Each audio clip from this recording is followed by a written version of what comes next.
Hey friends, it's Nikayla from the podcast Side Hustle Pro. I'm always looking for ways to entertain my kids without screens, and the Yoto Mini has been a total lifesaver. My kids started using it right away and haven't stopped since. Hours of stories, music, podcasts, and more at no screens or ads. Now through December 1st, Yoto is having its biggest sale of the year. Check out yotoplay.com.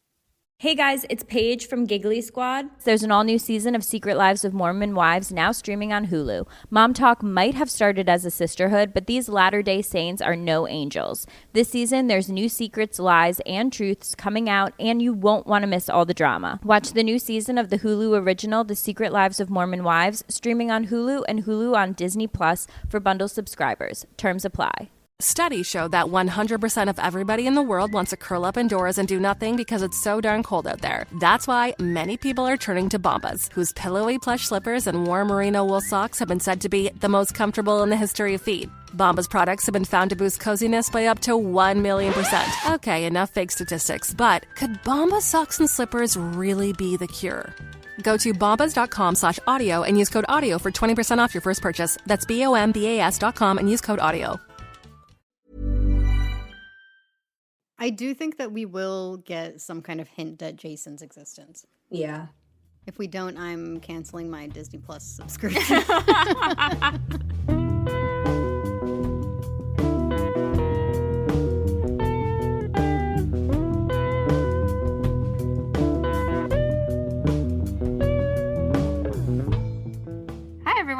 Welcome to Monster Donut, a literary and historical deep dive into the Percy Jackson series and all of its following spin-offs. I'm Emily, a classic scholar-ish. And I'm Phoebe, a dramaturg and story consultant. And today we are joined by the lovely Gillian Blum, an entertainment reporter who covers all things Percy Jackson. You would have seen her work at The Direct most recently, and also friend of the pod. Hi. And today, we are going to be talking all things season 2.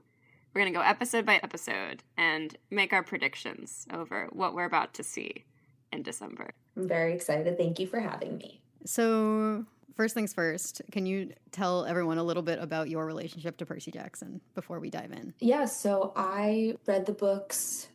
I started them in like 4th grade, I want to say. And I basically read the entire series in that time between when Mark of Athena released and House of Hades released. So House of Hades was the first thing that I read upon release. What an era. It was a wild era to start in. And this was like my first fandom, my first time discovering like fandom internet. And yeah, it was Percy Jackson super formative. And now as resident Gen Z at thedirect.com, I have commandeered all things Percy Jackson, as in I insist on doing everything. No, they're very nice to me and let me do so much Percy Jackson coverage, and I feel very lucky every day because this book series means so much to me and did so much for me and helped me learn so much about myself, and I love that I get to talk about it and write about it professionally now. That's so awesome. The dream, really. Yeah, I keep saying that I think 4th and 5th grade me would like explode at the idea of writing about this professionally. Mm-hmm. Given that I found at one point, like a few months ago, some math problem that I made in like 4th grade. We were doing like word problem practice, and I made it about like Percy and Annabeth's blue waffles because of course I did. And it's so funny to me. That's amazing. I was finding ways to write about Percy Jackson before I knew that was an option for my life trajectory. All right, so as Emily said, we're going to go through and sort of guess at what's going to happen in each episode. If you are a part of our Patreon, you've heard an episode like this for season 1. But this episode is going on the main feed because Patreon is getting something else that you'll see what it is. So we don't have episode titles yet. So I also have written down what my best guesses are at what the episode titles might be. I am glad you did that because I have like the general division prediction, at least for the first 3 or 4. But I did not even touch what the chapters are going to be called. I'm fairly confident on, like, maybe 2. I feel like the first one is pretty solid, but, like, The first one's tough for me because, like, the first chapter of Sea of Monsters, just getting straight into it, the first chapter of Sea of Monsters is my best friend shops for a wedding dress. I don't know that we're getting the dream of Grover shopping for a wedding dress necessarily. Really? I'm imagining, like, my guess for what the opening dream is all of those, like, shots of Grover in the jungle. And we don't think it ends with the wedding dress? I think it starts with him just out on his quest in the middle of the jungle. Okay. That's my theory. That one shot with him fighting that monster on the beach that I've been trying to figure out for a bit. Yeah, or like the finding the panpipes. Yes. Like all of that I feel like might be our first vision of what's up with Grover. So you think that's a dream? I think that's a dream. I don't know if it would be a dream though, because maybe they stick with the first dream being still the wedding dress because we know for a fact that we're branching out of Percy's perspective this season.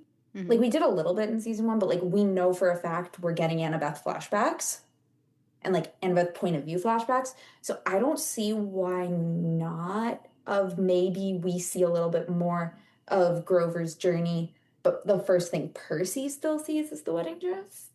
I don't know. I'm thinking about that quote from the article from a couple days ago with the, oh, we get to branch out more and talk about other characters' journeys that we don't get to in the book, which, like, we've heard variations of that quote before, but it's at the front of my mind right now. That's what I'm most excited about going into season 2, is that it seems like we are going to be having multiple storylines instead of it all being Percy. Yeah.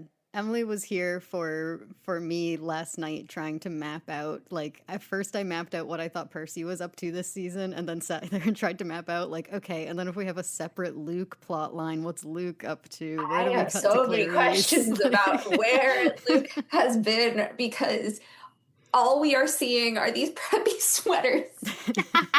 It's so Connecticut of him. It's so funny. So good. Okay, what do we think episode 1 spans from? What chapters are we covering? I think they're gonna pull a season 1 and it's gonna end getting to camp. Like, Taxi's gonna end it. Taxi ends it, not the battle at the border. I don't think so. Maybe it starts it. Like it starts and then episode 2 starts with that. I feel like I would maybe see that if, like, we knew we were getting both the Last Dragonian and the bullfight. But it does seem like they're fighting the Last Dragonians in the woods. So I feel like, to me, I don't know if that's enough. That's not enough episode to me. Like, I will say, when we have that still of Tyson at the Jacksons, which implies more than just dodgeball starting out at school, we might get some, like, slice of life stuff. Which I would like. Like, from a writing perspective, I don't want them to immediately get picked up in the gray taxi. I want to know what everyone's been up to. Yeah, because we don't get, like, the narration from Percy like we do in the book of, like, how he came to befriend Tyson. And I'd love it if they showed Tyson's whole same backstory, because there's a lot to explore there that I think the show would handle really well. Yeah. There was a universe in my mind where episode 1 ended with Tyson being claimed. Like, we got all the way to Tyson being claimed. But what I actually think it might be is them seeing Luke poisoning the tree. Which I have questions about. Why does Chiron leave then, if they know that Luke did it? That's a good question. If they all know who did it. And then also, my most anticipated scene for season 2 is a weird one, but it's Percy, Annabeth, and Luke on the Princess Andromeda. And it's, in my mind, until we saw the trailer, the first time Luke and Annabeth see each other since the end of Lightning Thief. And I've been very excited for those dynamics. I have so many questions now with Annabeth seeing Luke actively poison Thalia. Like, she's not coming into that conversation with a shred of hope anymore. Yeah, it's the same questions that her seeing him attack Percy led me to, I feel. Yes. But I feel like it's even going at the heart of it more, because it's like, actively Luke poisoned Thalia, and it's the 3 of them. I don't know why that's my most anticipated scene, but it has been since the end of season 1. What, the Princess Andromeda scene? Yeah, the 3 of them talking. I think it's going to be so interesting.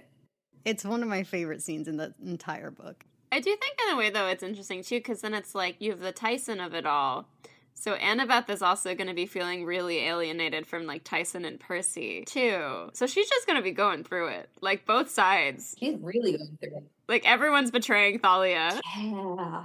Maybe people were upset with Chiron for, like, not realizing there was a traitor in their midst. Oh, interesting. Yeah, I was going to say, there could be another reason they come up with for why Chiron is sent away.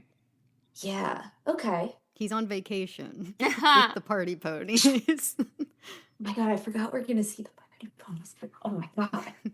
Are we getting anything, do we think, in the first couple episodes from Flashbacky? Or is that not going to be till later? My theory is that the first Thalia flashback will be in episode 3.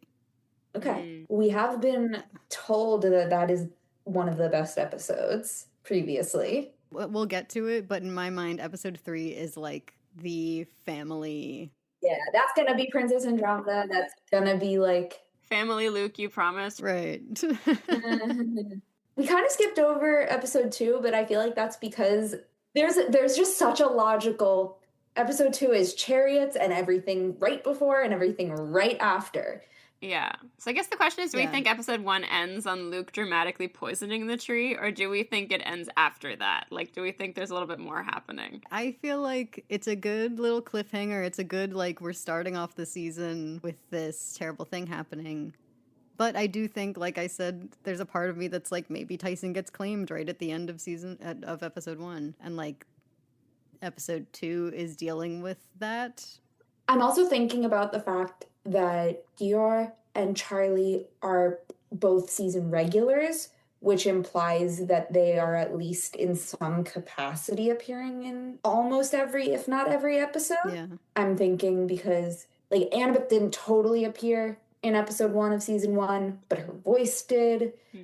So I'm thinking about maybe that would be the reason to keep the poisoning of the tree in episode 1, but I don't know, maybe I'm overthinking that. No, that's a good point. No, I think that makes sense. Okay, so do we have any more episode 1 predictions, or should we talk about 2? Do we think episode 1 is going to be the only time we see Sally, besides maybe in a flashback? Well, we saw in the trailer there's a moment of them in the woods at some point. I assumed that was early on. But if they're in the Grey Sisters' cab and Sally isn't in the cab with them... True. Yeah. So I said maybe that was like a dream at some point, or it's at the end. Maybe if she comes, I don't know why she would come, but maybe she comes at the end. Maybe she's picking up Percy when everything goes wrong at the end. You know that she starts next season as their, like, carpool driver, so who knows? Anyway, episode 2, Chariot Race. That's going to be the big event, I think. We saw Stymphalian birds in the trailer. So that's happening. And we have the one still of Percy holding up the boombox. The boombox. Right. Which I think, was it a Mariah Carey song that was in the activation at Comic-Con? Yeah. Oh, I didn't know that. Oh, that's funny. I have a question. What do we think Grover's going to be playing with his panpipes? Because I doubt it'll be Hilary Duff. Please keep it Hilary Duff. It's gotta be Olivia Rodrigo, man. Let's keep bringing her back. Oh, maybe this is how we get those songs she wrote about Percy Jackson that she's never sharing. Well, okay, if I don't know Olivia Rodrigo songs that well, I'm sorry. I'm sorry. Which, if Grover was playing a Olivia Rodrigo song... This is a good question, and my instinct was that it's one of her songs from High School Musical, the musical, the series. Oh my God. It's not even one of her originals. Synergy. Disney has the rights. Let's make it happen. Or what if it's like a camp rock song? Like, what if, Phoebe? The world is our oyster. What if it's... What is it? What if it...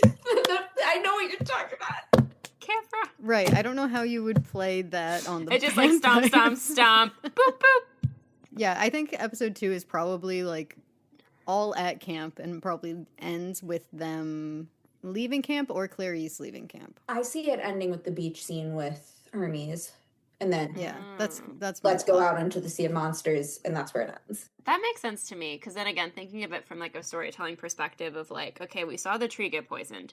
Now we get to see the consequences of the tree getting poisoned, and now we get a call to action.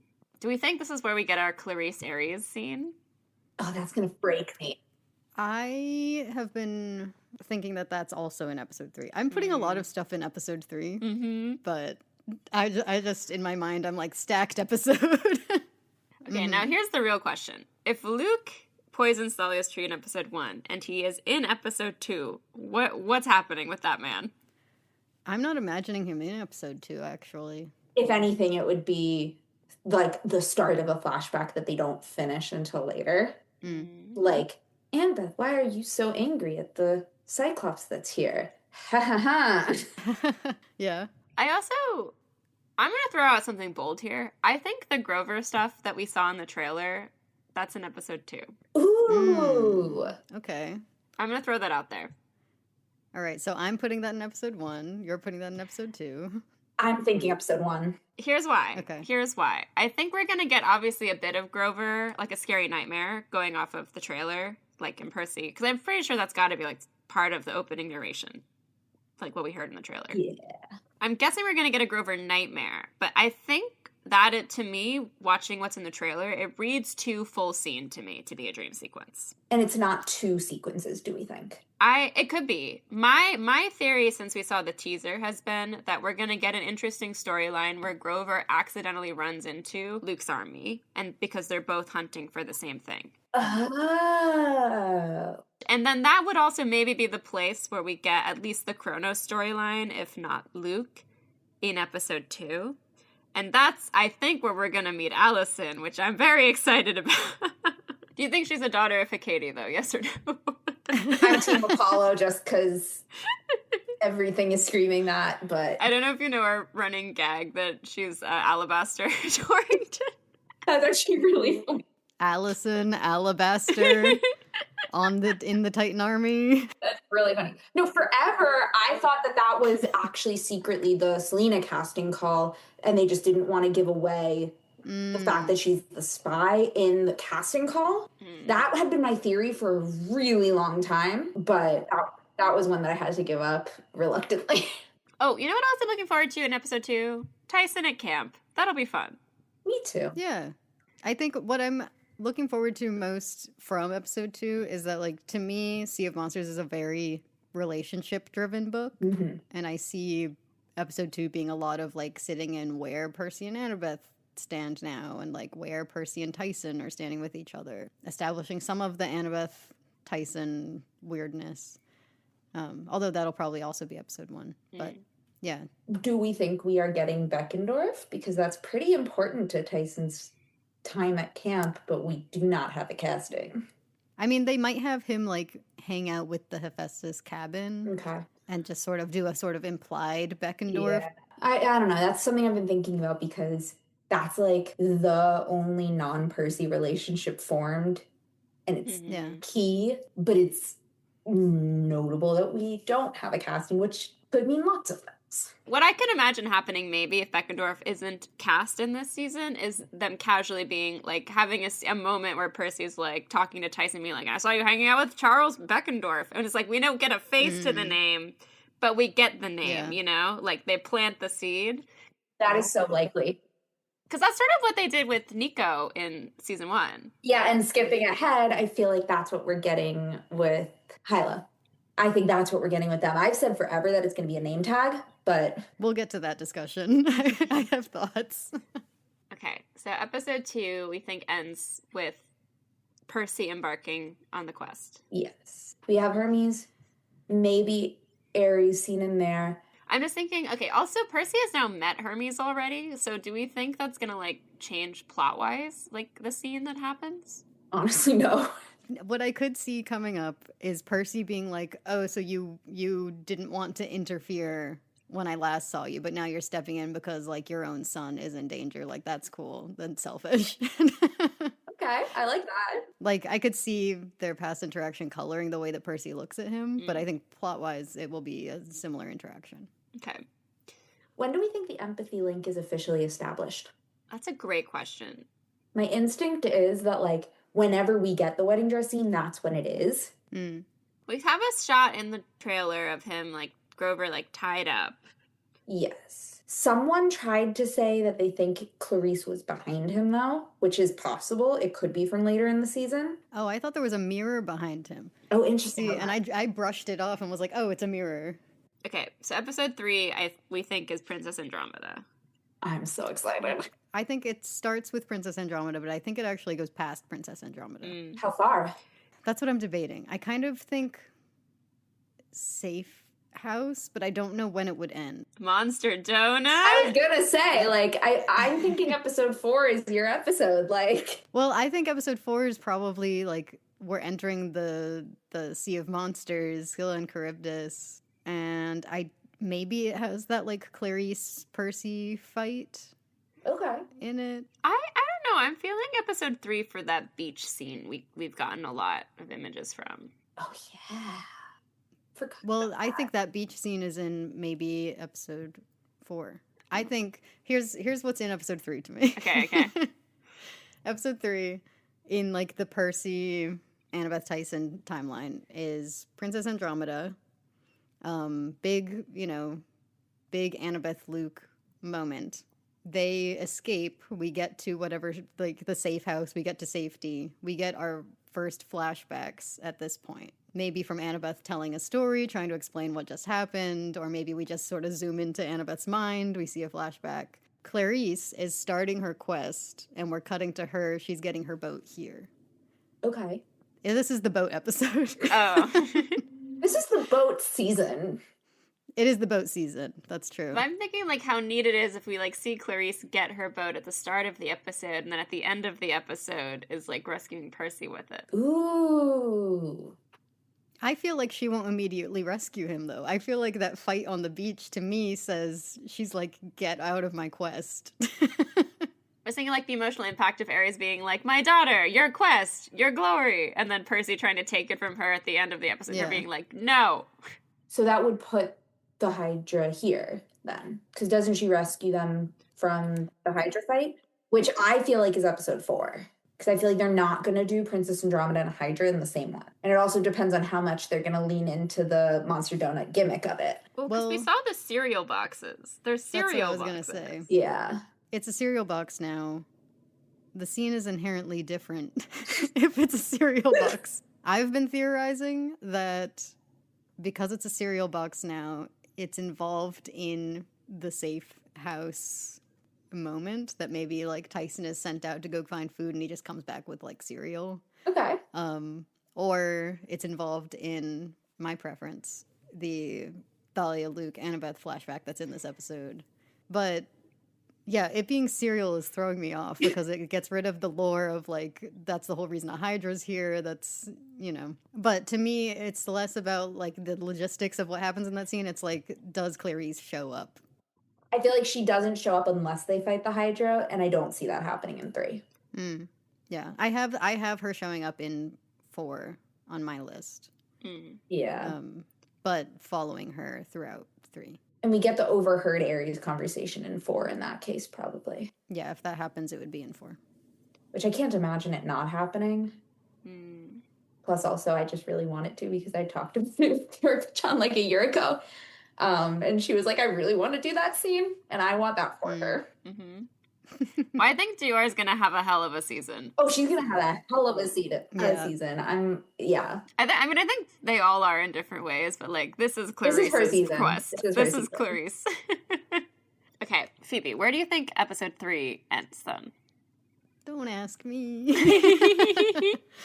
I'm going to say with Luke looking really angry. Cutting back to him on the Princess Andromeda, like, I need to kill those guys so bad. Do you think we're getting Luke dreams this season? I hope so. I really hope that at least one of the, like, Thalia flashbacks is from Luke's perspective. Oh, yeah. Especially because of the interesting relationship not from the books that Tamara Smart teased in the Entertainment Weekly interview. Yeah. Well, I think both the showrunners and Charlie, when we interviewed them at Comic-Con, were like, Diary of Luke. I'm so excited to see them together. Like, I'm so excited to see what their dynamic's going to look like. Because, again, that's, like, a dynamic we have never really seen before. Although, are we mentally prepared for British Thalia? Yes. I keep forgetting about it, but I will be. By the time it comes out, I'll have adjusted. So where do we think the halfway mark is, specifically? Because the end of episode 4 would be halfway. I'm thinking it's that moment of the ironclad exploding and Percy sinking to the bottom of the ocean. I think Tyson's dead. Thinking Tyson's dead, yeah. Which brings up also just something that I'm going to find any excuse to talk about, which is I have this whole thing about how Percy Jackson prepares young readers for major character death because it's incremental. You get, in the first book, it's a fake-out death that you learn very quickly is a fake-out death. Then the next, in Sea Monsters, it's a fake-out death that takes a while to learn it's fake-out death. Then book 3, it's 2 real deaths, but they're characters you just met. 4 is more conceptual because it's the big one is Pan, but like so it's more of a like conceptual death of a thing Grover's been chasing after forever. And then you're ready for the last one. Yeah. I think there's also a conceptual death of Luke sort of in book 4. Yeah. Oh, I mean, he's lying in a coffin. Well, yes. Yeah. I think also the Pan thing too is it's like not just mortals can die, so it kind of sets up like and Daedalus too. I think both of them. It's like these are both like good immortal characters that are dying. And then we get like the battlefield deaths and stuff too. So Lee Fletcher, the most important death. Yeah, and Mr. D grieving his son. That's a big one. Yeah. Anyway, okay. Episode 4. What happens in episode 4? Scylla and Charybdis. Scylla and Charybdis ends with the explosion. Basically, we're getting everything in between, and I think a whole lot of flashbacks. More flashbacks. I could see us cutting back to Luke a lot. Or Grover.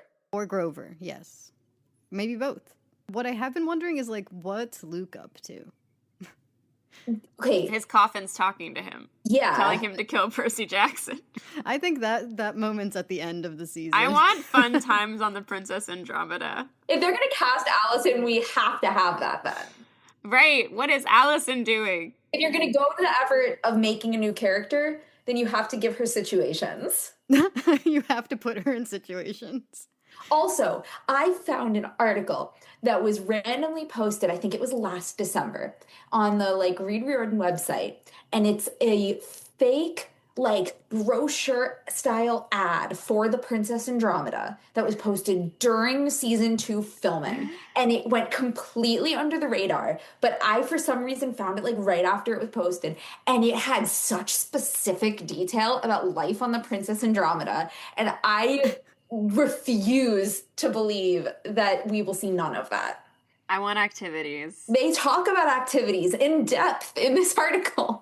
Hold on. Let me find this. Calling all influencers monsters, disaffected demigods, and adventurous retirees. Eager to escape the dreariness of winter, then hop aboard the Princess Andromeda. The flagship of the Titan Army's cruise line is legendary the world over for its top-of-the-line amenities, state-of-the-art entertainment venues, and huge list of A-list celebrity partners. Embarking on a new voyage soon, whenever Kronos is revived, really.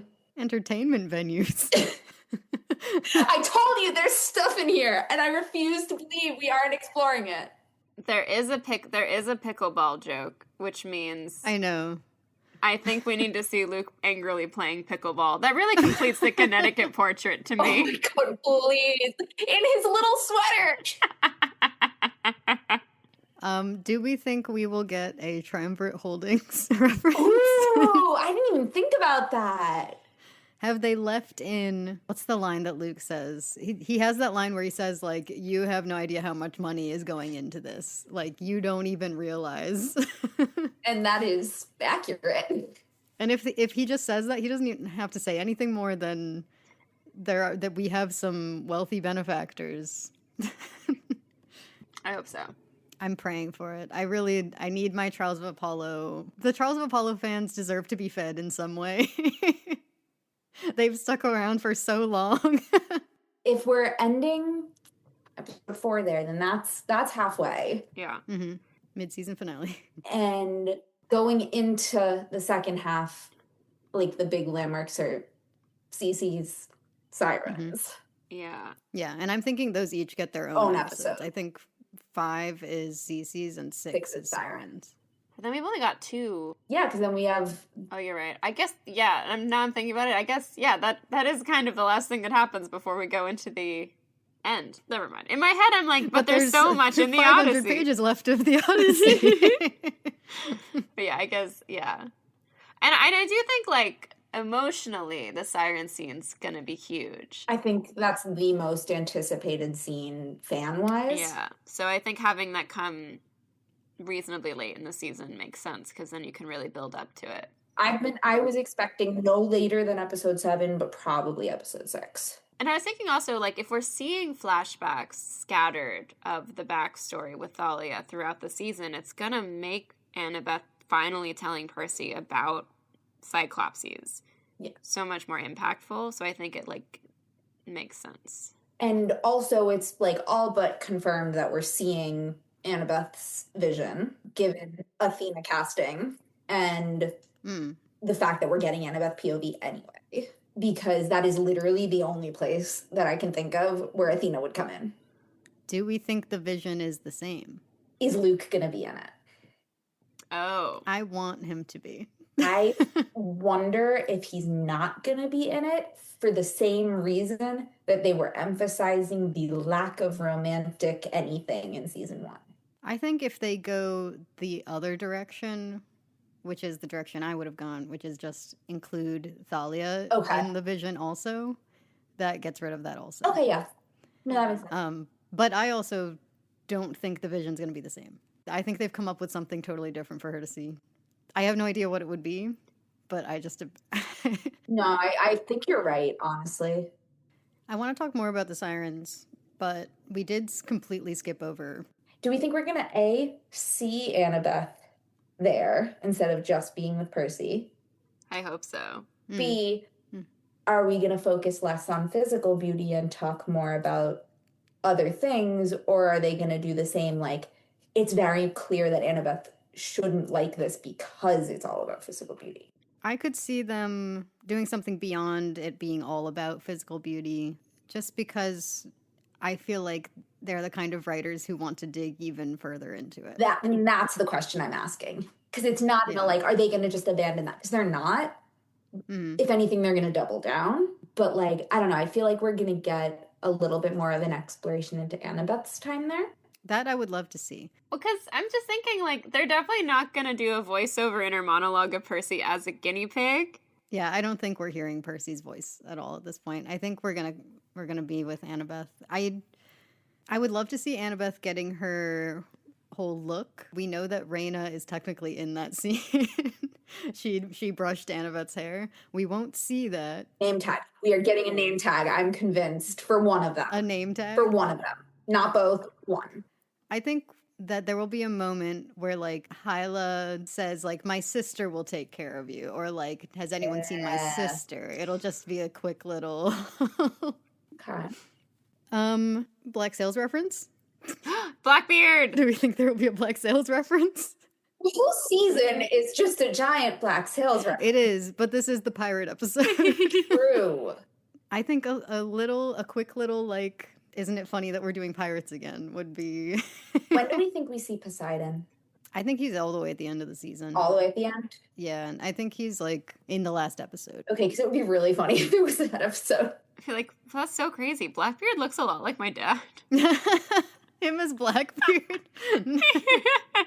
Who are those two wrestling guinea pigs? One of them has, like, a flint earring and the other has a silver earring. That's so crazy. Do we think they're gonna do more with, like, cowardice and, like, those themes that are in the book in the CC scene? I would love to see that. Yeah. Because that's what selfishly, that's what we talked about when we read that scene, so it'd be easy for me. But that is, like, what I take from that scene anyway, is Percy's relationship with, like, his own guinea pig in his heart is basically what he describes. The, like, jumpy little animal that lives inside of him. I cannot wait to be having, like, active intellectual conversation with it being specifically about scenes of just that guinea pig. It's been beautiful. Some of my other notes about this episode, one of them was that this is an episode where we think that a lot of people are dead and gone. And so I want to feel the absence. Tyson, Clarisse. Mm-hmm. Like, we have no idea what happened to all of those people. Well, then on the flip side, when we talked about the book, we were like, well, Clarisse thinks everyone's dead at this point. Yeah. Clarisse thinks she's lost everybody and is, like, on this quest alone. So for coming to her, she's going to be, like, at her absolute low point. And I'm sure that this is when Ares is going to come in and make it worse. It's that one Onion headline of, like, man loses last shred of hope that he did not think he had. Yeah. Yeah. No, I think that the way that I mapped this out, or at least, like, this is how I would do it, is, like, this episode is just with Percy and Annabeth so that we can feel the loss of everyone. And then the next episode, we cut over to Clarisse, and we're like, oh, Clarisse is still here. And you wouldn't think that they would really do that for Sirens. Because I feel like if any episode is going to be just them, it's going to be Sirens. Since there's so many people inherently there with Circe's, if they're going to do an episode that's really just them feeling that loss, it would be Sirens, because then you could also have, like, your little moments of people in seeing Annabeth's vision. Also true. There's just so much more room to cut to other people, I feel, in the Sirens episode, but you're right that, like, you would actually feel how empty it is when it's just Percy and Annabeth alone on that boat. Right, because with Circe, it's like the whole thing is bustling, and then you're going to have a whole crew of pirates, and, like... Do we think they're going to see the constellation of Hercules? Sure. It's important to me. Okay, fine. If you want them to. I've been thinking, though, do we think we're going to expand on Fatal Flaws a bit in the way that we got, like, Glory as, like, that larger concept delved into more? I've always had it in my head that they're going to go deeper on Fatal Flaws, but I don't know if that's just a, like, me thing. I mean, Odyssey, Fatal Flaw makes sense to me. No, but do we think they're going to go deeper than the books? Or are they going to... Because the books do go, like, in depth, but I feel like... I don't know, I've always had it in my head that in the show they're going to do more. I don't know why it's this specifically, but, like, ever since the whole Glory stuff in season 1, I was like, ooh, they're going to do some interesting things about Fatal Flaws. Yeah, and I mean, we talked a lot about this with Daphne. Yeah. A lot about Fatal Flaws. And so I could see them digging further into it. Especially given the, like, Percy Fatal Flaw of it all. That, like, is such a big talking point in later books. And I wonder if maybe we learn officially what some of the fatal flaws of some of our other friends are. Like, I would really like to have an actual conversation on Luke's, but... Yeah. And I think maybe, depending on what Annabeth's vision is, that changes the likelihood of that conversation happening or not. Because I could very easily see, like, Annabeth contemplating what she knows is Luke's fatal flaw throughout as she's seeing these moments of him betraying. And then maybe putting it to words for the first time after the vision. It's an interesting theory. I don't know. I don't know why this specifically, just since season 1, episode 2, I've been convinced they're going to do more with fatal flaws. Yeah. Something I want to talk about while we're on Sirens. In the trailer... Annabeth didn't look wet to me. And she also made it all the way to the Sirens. And so I'm just curious if anyone has any theories about how this scene goes, because it doesn't seem like it's totally what we get in the book. I mean, the only way for that to happen would be... There's 2 options. Percy grabs her, makes her dry, and she gets out of his grip and, like, scrambles onto the rocks. Or she manipulates Percy into dropping her off, basically. Just drop me right there. I'll be totally fine. Well, I'm just imagining, like, right, he's got, like, the wax stoppered up and whatever. Like, what if she's like, okay, a little to the left. Go that away. Or there's, like, a reason they have to get close so he can, like, use his ocean powers to, like, help them not die. Maybe it's different from the usual lore, and it's like you actually have to approach them to get any of their knowledge. And so she is dropped off there? I don't know. That sounds wrong. Or maybe it's just that Percy holds out longer, and they're just almost past them, and they have to go through, and they can't just go by. Yeah, maybe they have to pass through the rocks. At least. And she can, like, climb over the rocks to get over there. Because there is some drama in her only getting dragged into the water once Percy's trying to save her. Especially because it's both of their fatal flaws clashing there, because Percy's trying to be like, she told me no matter what to keep her on the boat, but now she's telling me different, and I need to do what is best for the people that I love. And meanwhile, Annabeth, it's like, I can do this thing that is impossible for humans to do because I know I can. I just like, you know, Annabeth in the books is like stepping into Odysseus, so I just want to see her be Trixie. Speaking of. Yeah, next episode. Oh, I forgot that I was like giving these episodes titles in my notes. This one's called Nobody Gets the Fleece to me. Oh, definitely. Episode 7? Yeah, here's what they're called in my notes. Okay. Episode 1, I called I Play Dodgeball with Cannibals. Even if I'm not totally sold on them actually playing dodgeball, they basically play dodgeball with cannibals either way. Yeah. So, 2 is Demon Pigeons Attack. Yeah. 3 is I Have the Worst Family Reunion Ever. Yeah. Okay. 4 is Clarisse Blows Up Everything. Yep. Yeah. 5 is We Check Into Cece's Spa and Resort. Yeah. 6 is Annabeth Tries to Swim Home, which gets weird if she doesn't try to swim home. 7 is Nobody Gets the Fleece. Yes. I like that. 7 definitely is the whole nobody situation.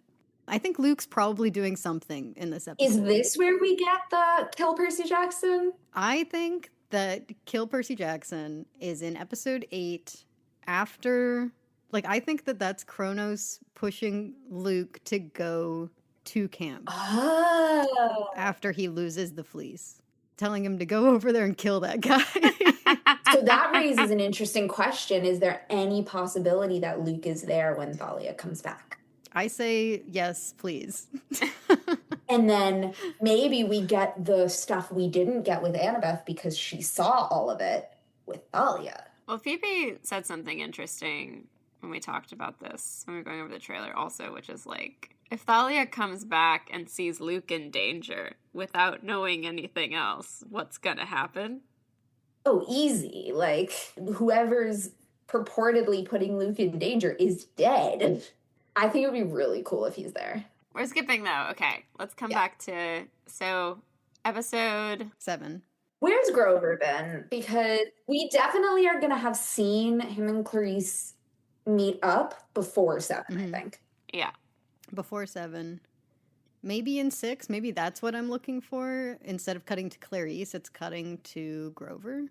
And the first time we see Clarisse is when she, like, washes up on that beach. But I've always wanted to, like, see more of what Clarisse was doing when she was on her own in the Sea of Monsters.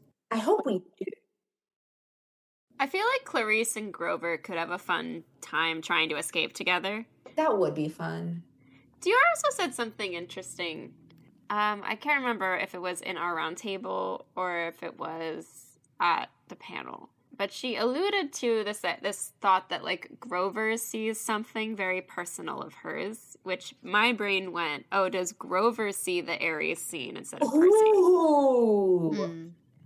Because that would make sense. That would make a lot of sense. That scene, I'm very excited for that scene. In wherever it is, I think it's going to be really good. Perhaps we see some kind of, like, cracking of the facade, cracking of the mask that Clarisse lives with, and Grover's the only one to see that. Grover sees her demonstrate fear, demonstrate anxiety, demonstrate, like, emotion beyond pride. Yeah, especially with these two as our, like, 2 real quest leaders for this season. Yeah. Seeing them meet at that point. Carry the burden of leadership together. Yeah. I'm looking forward to these scenes. I think it'll just be, like, a lot of connection. And I think also, like, we need a lot of that because Titan's Curse is its own mess, and there's not ample time to, like, dissect some of these relationships that I think the show wants to dissect. And that this is, like, a good time for that. Yeah, it could be another good opportunity to further set up the Pan quest for Grover. I'd like to see more of that. And then I think, like, again, Ariane was talking a lot about, like, how much loss has marked Grover in season 2. And I think it'll be interesting, I think, that we're going to get to see a kind of, like, we're also getting Grover's backstory, not just Luke, Thalia, and Annabeth. I wonder, though, how much of it is Grover's backstory and how much of that is he's succeeding where every other satyr who's tried has failed. And he's walking in the footsteps of all of his, like, dead predecessors. I think it's both. Yeah, I wasn't trying to imply it was one or the other. When I hear about, like, Loss and Grover in this one, I feel like it's this. It's almost, like, a misplaced guilt of, like, why do I get to succeed? Do you think 7 ends with the battle on the Princess Andromeda? No. I think that's episode 8. I think 7 ends with them leaving the island. Probably Polyphemus coming after them. We have our whole nobody sequence. We have the wedding sequence. I think all of that is episode 7. I think that this, even though it feels wrong, it feels like so much will have changed, but I feel like this episode will be as close to what's in the book as a lot of this season's gonna get. I think you're right. I think where the differences will be is just completely new scenes. And that what we see is not going to be that different than the way it's done in the books. The changes are going to be additions. I think the only other way that I could see this episode ending would be with Luke catching them. And then, like, a cliffhanger. Yeah. Okay. But not said with confidence. I think it would just honestly depend on how much up to that point of the stuff that's new we've gotten or not. Because I feel like in season 1, episode 7 was the one where they put in a lot of flashbacks. And many of the new scenes, like the entirely new scenes, were episode 7. Which I'm also going to remind, because I keep forgetting about this, we have at least one young Percy flashback this season. Oh. I keep forgetting about this because that doesn't happen in the book. But we know that Azrael Gallman was on set, did film, had a tongue for a while. It's got to be Percy Sally. Yeah. Percy Sally. I could see it leading into more Chronos dream stuff. Also, it could be a dream sequence. Oh, instead of like an actual flashback, it's like Percy seeing himself younger. Like the dream where he's learning how to swim in season 1. I think that, I mean, okay, there's a thing of like parenthood too. That's like a big theme of the book. And obviously they're bringing that up in the show. So I feel like it's got to be something akin to that. Like there's got to be a like young Percy learning a valuable life lesson from Sally that adds dimension to what's going on moment. But I could sit here and write some fan fiction of like what it could be, but I don't think it's like, I don't think that will be productive. I think there's no way we could guess it. I wanted to point that out because that's a detail that I keep forgetting. Maybe we'll get blue food. Maybe it's the origin of blue food in this one. Well, I'm 99% sure that it's gonna be something with blue food, given the photo, the one single set photo of him. He is proudly showing his blue tongue. So, like, it probably is. And I wrote in an article where I referenced this. Perhaps it was just that they had blue food on set to be fun, and he just ate it on set to be fun. But I'm inclined to believe otherwise. It would be helpful if we knew, like, just how many flashbacks you were going to get. Yeah. I'm guessing just one young Percy, if we're doing I agree. young Percy. I think I'm going to say 3 Luke, Thalia, Annabeth. I'm going to say 3, but one of them we see twice, but we don't see the whole thing the first time. Or it's from a different perspective, maybe. I'm with you on 3, but I know in my heart there's going to be one we see twice, and it's probably the Cyclops. Yeah, I could see that. Although that's kind of what they did in the movie. But I think it's going to be, I don't know. I know in my, I think a perspective change or a something, or so we're going to see it twice. I think the scenes have to be, one of them is getting to camp. Yes, definitely. Dare I say that's the last one we see? Because we were told the story early on. I could see them being in chronological order. So I think one's getting to camp, one is the warehouse, the Cyclops warehouse. Yeah. And my guess is the first time we see that is on the Princess Andromeda, and the second time is after Sirens. I'm just going to put that's out there because this is what I would do if I was writing it. The one of them getting to camp and Thalia dying is from Luke's perspective. Please. Honestly, I'd be thrilled if it was anyone but Grover. Like, I'd be fine from Grover's perspective, but I feel like that's ground we've covered. Right. We've already done Tree on the Hill. I think also maybe the third one in my head is like an original scene. Oh, yeah. That they've come up with. Probably a Thalia Luke focus. Okay. Episode 8. Episode 8 has a very specific structure in my head. Okay. Based on what we've seen in the trailers of them on the Princess Andromeda fighting over the fleece, Percy running through the ship with the fleece, I'm thinking we're starting with them getting caught, ending up on the Princess Andromeda, trying to escape with the fleece. They get away. They're like, we won. We did it. They get to camp. We see the second chariot scene. In comes Luke and his army because he's been told by Kronos to go kill Percy Jackson. And also because he's angry. Yeah. Post-quest. Yeah. Luke's going to be so angry this whole season, but he's going to be so angry in those sweaters, and it's going to be so funny.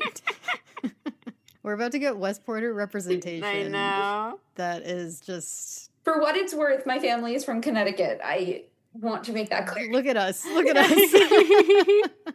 That's like the big theory that I have, is that like that is the structure of this episode. Mm-hmm. I'm stuck on how it ends, though, because I don't think it's the same way the book ends. I think it's significant to me that season 3 is filming now and was already confirmed before post-production on season 2 started. Because I think the ending would have been different if season 3 was still up in the air. Mm. I think we might have more of a Thalia reaction and draw that out. Yeah. But I think that's how it might change. especially if they go the direction of putting Luke there. Mm-hmm. When do we think Brace Yourself happens? Great question. That's a fantastic question. Especially if Thalia wakes up mid-battle. Right, and Brace Yourself was about her. Mm. It might not be, though, because I feel like in the teaser they added so much that it might... Yeah, it might not be about her anymore. Additional question. When are we seeing Zeus this season? Because we know we're seeing him. That's also true. Flashback? Oh, there's so many details I've forgotten. I'm so glad you're here. If you do not know or remember, I wrote my longest article that I've ever written besides my actual thesis was everything we know about season 2. I wrote it immediately after filming ended. And Wow. by everything, I mean everything. Like, it was so excessive. But it got so much in my head about, like, oh, we know this weird set thing from an Instagram post. I, like, included all of the little director's notes on Threads, which also, what episode do we think is the rom-com influenced one? Because I'm still not sure. The rom-com influenced one? Yes! Hold on. Who's What was the director's rom-com? Hold on. It was, hold on. It was on Jason Ensler's Threads in his director's journal. You know what? Clarisse and Grover weird rom-com references. Yeah, like weird wedding. Okay. It's either that or just going purely off the fact that she winked funnily in the trailer, the Cersei's Island scene. Okay. Because there's a makeover. Mm-hmm. That's true. Yeah, I've been wondering about that forever. Other highlights from the director's journal include distilling the essence of a person into a meaningful character is perhaps the hardest work we do. Logistics, explosions, battling sea monsters, all a picnic in comparison. Once there was a prop so big it obstructed a hallway scene. My instinct was to lose it, but it was necessary for story. As the day went on, plus time became precious, we had to move a scene in which characters hide to our existing hallway setup. Where could they possibly elude their captors? Behind the giant prop, perhaps. Voila! Today our tone is mythological adventure. The bullseye is found in the contrast between human and demigod in themes of courage, identity, fate, in wide-moving shots, kinetic close-ups, symbolic motifs, moments of wonder, immersive sets, precise fight choreography, climactic confrontations. What fun. I love this director's journal. Yeah. Can you send a link to that and I will put it in the description of this episode? Yeah, it's Jason Ensler's entire Threads account. It's literally Jason Ensler's Threads. If you just scroll through it, there are entries for all these different days of filming. I compiled them all at one point because there are some days that are missing, and I still do not know why. But I have a notes document for this article where I put everything on a tentative timeline. This took me weeks. See, this is the kind of reporting that we brought you here to do. Mm-hmm. And this is the kind of reporting I am always happy to do. Any final thoughts on episode 8? It's named either The Chariot Race Ends with a Bang or The Fleece Works Its Magic Too Well. The Fleece Works Its Magic Too Well. You think so? I've always thought that chapter title kind of gave too much away. I also think that Percy Jackson team is very much aware that we all know. And that maybe with Luke, they were still trying to keep it from people who this was their first time. I feel like they are not trying to hide this one. Especially with Luke actively poisoning the tree. I also feel like the reveal is crazy as a kid, and I don't think that will change too much. Like, I think the young kids are still going to be gobsmacked. Yeah. But, like, as an adult coming back to it, it's incredibly obvious what's going to happen. Like, I think a kid isn't as experienced a reader of foreshadowing. Like, they're, they're not thinking, like, why would they cast her if she's not here, Yeah, I think that The Fleece Works Its Magic Too Well is also just a better title for the entire episode. It also gives the way the one they did at the end of season 1. It has the same energy. Yeah. Okay. Any last theories? I have a question. Do we think we're going to get any, soundtrack things, any fun songs included this season? Like the consensus song? No, record drops in the background kind of thing. Do we think certain scenes might have music that would be interesting, even if we don't know what song that is? I don't know. I keep a running playlist of every song that they've used in any scene. My answer is yes. Couldn't tell you what, though. I think that Luke actually has classical music playing on the Princess Andromeda. Okay. Although the deck might have cruise ship music. I don't know. Yeah. I've never been on a cruise ship. I don't know what they play on those. If Disney, they'll put a cruisical on the Princess Andromeda. I need them to do that. Would be so That would be so much fun. Where is the musical episode? Please. But related question, are we hearing Annabeth's theme this season? Yes. I hope so. I'd like to hear it at least in the siren scene. And we don't think they're saving it for when she lifts the world. No, I think establishing it in sirens, maybe some flashback stuff. Yeah. And then having a big version of it. Okay. Because we very much didn't hear it in season 1. We very purposefully didn't hear it in season 1. Yeah. So. Yeah. And I know that when I talked to Bear McCreary about it, he was like, yeah, it's good to know that we have lots of seasons. Mm-hmm. So I still wonder if it's too early. I think this is such an Annabeth forward season. Fair enough. That it makes sense to start really planting that so that they can have those big moments in season 3 where you recognize it as Annabeth's theme. Because it's at the point where the casual viewer isn't going to recognize that as Annabeth's theme. Okay, fair enough. All right. It feels weird to end an episode without asking about a bead, but What do you think your bead for season 2 will be? Will be. Predict your bead. Hey. It's the Triumvirate Holdings symbol because it will be on the Princess Andromeda. Nah, I'm going to say something with chariots, if not something with a boat. But something with a boat feels too easy. I think mine will be... Monster Donut Box? Oh. Well, no. A single grain of cereal? No, I was thinking what do I think the big thing this season's gonna be? Oh. Luke's fist about to punch Percy Jackson. Luke's fist punching Percy in the face. Who punches a 13-year-old? It's so funny. Show Luke 100% would sit and painstakingly hand paint that. No, it's Luke's tracksuit specifically. That's my bead. Yeah. It's iconic. It's so good. Okay. Good work, team.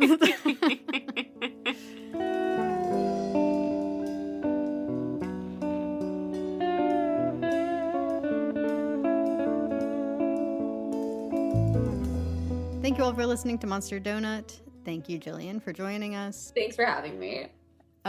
Please tell everyone where they can find you. Best place you can find me is Twitter. It's Gillian Blum, Gillian with a G. I'm on Instagram, Gillian.Blum. And you can find my articles at thedirect.com. Next time, we're reading the Odyssey. I have been on this for so long. I was like, Phoebe, I don't care what we need to move around in our schedules. We are reading the Odyssey. Yeah, so I'm not complaining. I'm excited to reread the Odyssey with this book in mind. Yeah, and I think we're going to do it with the specific Percy Jackson lens. It'll be really fun to, like, go back to the source right before we dive in for season 2.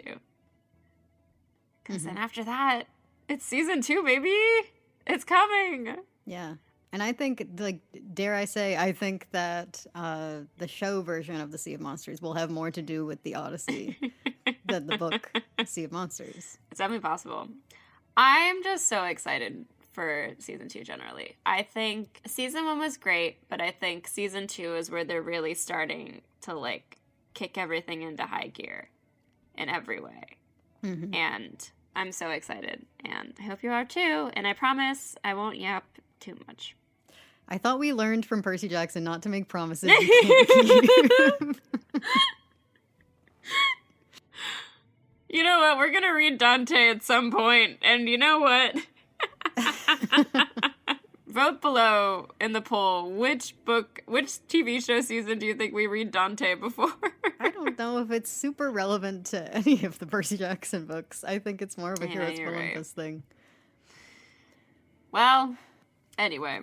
If you have any predictions of your own, or if you have any questions for us, comments, arguments, you can reach out to us at monsterdonutpodcast@gmail.com or on any of our social media at PJOpod on Twitter, Instagram, TikTok, and Blue Sky. We're also technically on Threads and don't ever mention it. Yeah. And linked on all of those social media accounts is our link tree, where you can find links to our merch shop if you're interested in getting some of our merch. I wonder what our season 2 merch is going to be like. You know what I actually want is if the cereal box. This is going to be a niche joke. This is going to be maybe the most niche joke I've ever made. I want, if it's only in the like Thalia, Luke, Annabeth flashback scenes, I want like a Monster Donut t-shirt cereal, but like just with flashback written on top of it. All right, yeah, no, but comment if you read Flowers in a Box, the Sherlock fan fiction. We've also got a link to our coffee on there and a link to our Patreon. If you'd like to join our Patreon, we have some exciting content coming up over there. We have our trailer analysis, which will probably have gone up by now, by the time you're hearing this episode. And also some special surprises over there, along with some early episodes, hopefully, if I can get things together. Last time we released all of our interviews a couple days early, or some of our interviews a couple days early. So if you'd like to join us over on Patreon, you can find the link in our link tree. If you are not able to support us monetarily, though, it is always helpful to us if you share this podcast with a friend, leave us a rating, a comment. We appreciate all of it. All right. Without further ado, thank you to all of our patrons. Latino Kaya, Patty VCK, Bethany from Public Works, Sydney Fox, Joke, Reina Avila Ramirez Ariano, Ethan Not Nakamura, Kels, Mason Bowman, Casey Cassidy, Busy Cat, Natalia, Melissa Rounds, Cake Coffee, Sasha, Alana, Pamela Ion, The Kid on Her Own, Grace Junker, Kaylee, Mana Munshin, Calamity, Eddie Burns, Sarah Brown, Colby Redfern, May, Anna, Bad Luck, B, and Vasture. Thank you all for listening, and we'll see you soon.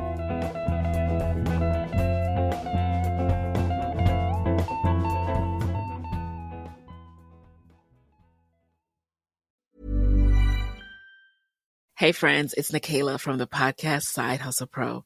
I'm always looking for ways to entertain my kids without screens, and the Yoto Mini has been a total lifesaver. My kids started using it right away and haven't stopped since. Hours of stories, music, podcasts, and more at no screens or ads. Now through December 1st, Yoto is having its biggest sale of the year. Check out yotoplay.com. Hey guys, it's Danny Pellegrino from Everything Iconic. There's an all-new season of The Secret Lives of Mormon Wives now streaming on Hulu. Mom Talk might have started as a sisterhood, but these Latter-day Saints are no angels. This season, there are new secrets, lies, and truths coming out, and you won't want to miss all the drama. Watch the new season of the Hulu original, The Secret Lives of Mormon Wives, streaming on Hulu and Hulu on Disney Plus for bundle subscribers. Terms apply. Hannah Burner, are those the cozy Tommy John pajamas you're buying? Paige DeSorbo, they are Tommy John. And yes, I'm stocking up because they make the best holiday gifts. So generous. Well, I'm a generous girly, especially when it comes to me. So I'm grabbing the softest sleepwear, comfiest underwear, and best fitting loungewear. So nothing for your bestie. Of course, I'm getting my dad, Tommy John. Oh, and you, of course. It's giving holiday gifting made easy. Exactly. Cozy, comfy, everyone's happy. Don't wait. Shop Tommy John's biggest savings ever and get 50% off site-wide at TommyJohn.com/comfort.